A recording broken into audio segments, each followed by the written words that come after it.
you do your film in the luxury of your studio with your computer alone, with your glass of wine, everything, you're by yourself, and it might be a little softer, and maybe that's that. But then outside in the street, it's Claudia Bianca, fuck with me. I feel there's Right? two people. I feel there's two people inside of me, right? Yeah. So there's Claudia, which is also a mom, You're right. and then there's La Bianca. Right. And La Bianca is my alter ego, right? Which is my last name, Uh-huh. but it's my alter ego is this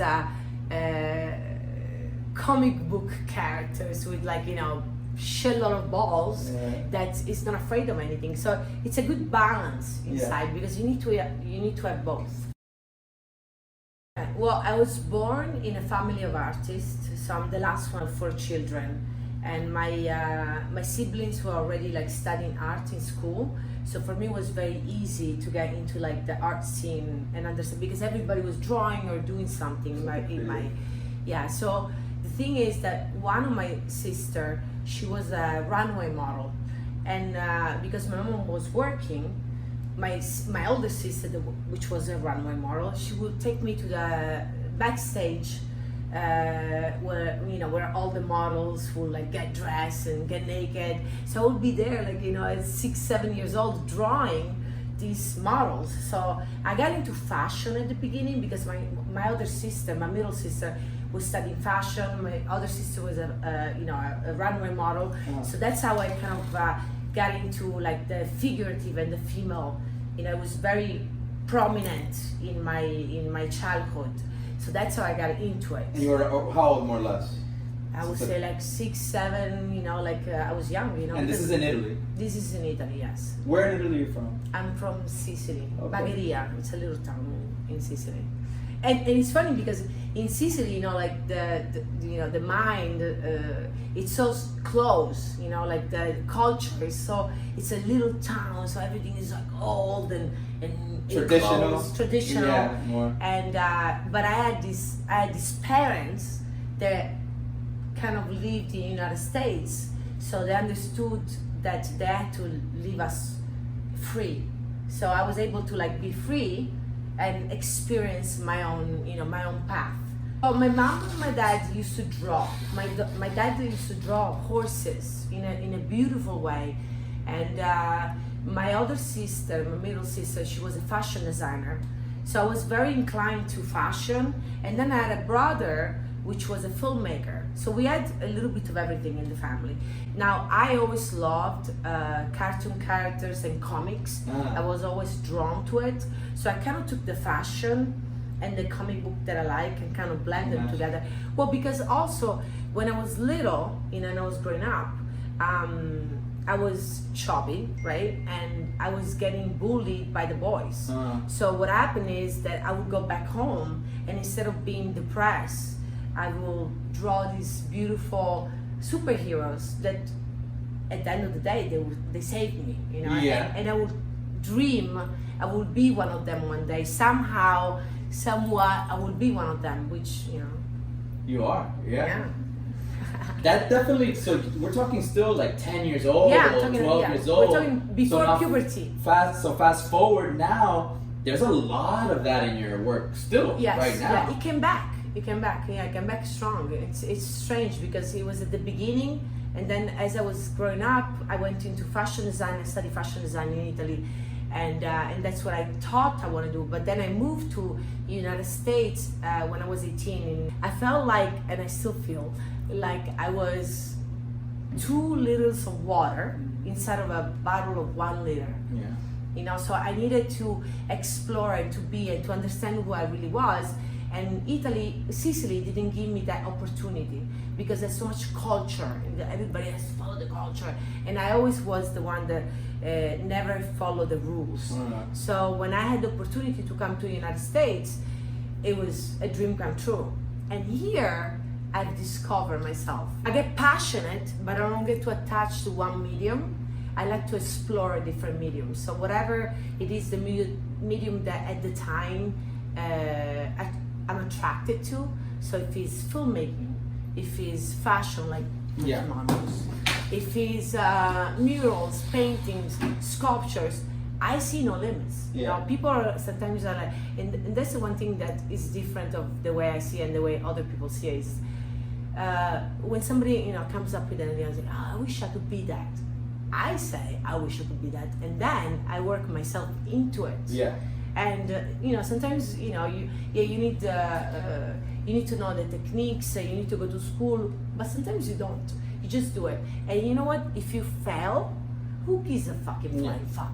Fail, because through failure, there's a lesson. There's a lesson to grow, to understand. I'm not gonna know how that worked. I didn't have the time to go to school to learn this sculpting, but I'm gonna sit down and I'm gonna put myself, you know, in front of a pile of clay and do it.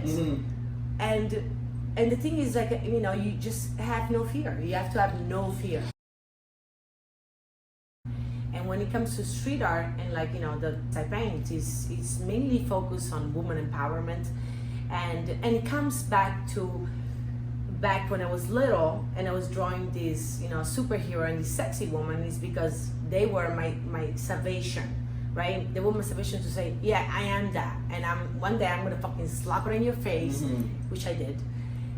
So with street art, it's very, you know, it's great that I have different medium to show all that I am, you know, because I'm not just, you know, as you know, with street art, it comes to, like, you know, this powerful, strong woman, but with film, I'm this incredibly romantic filmmaker, and it's beautiful that I can choose different mediums to tell my story.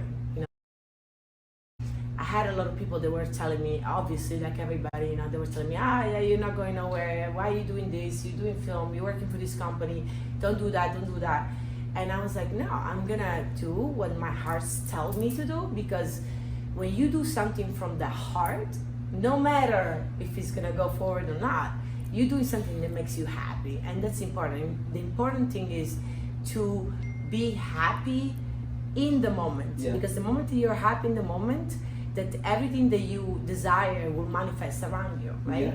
So it's, you know, there's always those people that are gonna tell you you're not gonna do it, you know, but you just have to keep on moving forward.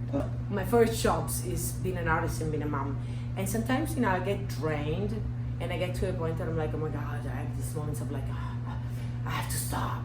But then I check my DMs and, you know, and like emails and stuff, and every day there's somebody that emails me or DM me and say, thank you so much for your art, because it's inspired me, and I love the way you are, and I'm gonna push forward, and you help me with my fears. And I'm like, wow, that's nice to hear. Is that really happening? Yeah. So that kind of pushes you forward. But what if they didn't send you those messages? I still push forward. Of course. Yeah, but that's nice. Yeah. Oh, it's kind of great like, to hear. Especially in the moments when you're like, you know, you're down because you worked yourself up so much, and you're like in a down moment. Then you get those messages, and you're like, okay, I'm gonna keep pushing forward. I was born with balls, you know, so somehow I just got lucky to be who I am from the beginning. Now, as a woman, I've never really had the experience of feeling like, oh, I'm a woman and I am, you know, in a patriarchy, you know, especially coming from Sicily, you know, there was always the man. There's like, you know, it's a man-dominated world. But I was always the kid that never really cared, and always have to prove that I'm like, well, I'm as man as you, you know, I'm as good as you, I'm as strong as you, I'm that, and maybe even more. So I never really encountered that. I have encountered moments where, you know, maybe like because I was a woman, they're like, you know, there's some men that they think, you know, import them. I feel bad for them. I feel bad for the men that have run into me and they you know, and they've acted like, oh yeah, you're a woman. I feel so sorry, because every man that have done that have got the taste of what it is not to fuck with a woman, you know. And we shouldn't. We should find an equality thing. I think that now as women are gaining more power and there's more equality, I think that there's a lot of men, and I want to give credit to those men, that they are embracing that. There's the men that are more in touch with their feminine side, that they are embracing the comeback of the woman, you know, the rising of the woman, and that's what we really want. You know, we want equality in that way, where a man can support a woman and a woman can support a man. You know, that's very important. So that's ideal. I would agree with you 100% on that. I also think that a lot of men or people just in general that try to use religion, gender, and whatever to divide is just a very small-minded But that's person. the thing. It's based out of fear. And it's funny, like my art tells only one story, right? Which is, you know, my murals tells the story of, you know, this powerful, strong woman, right? But they're very sexy. But through my life, right?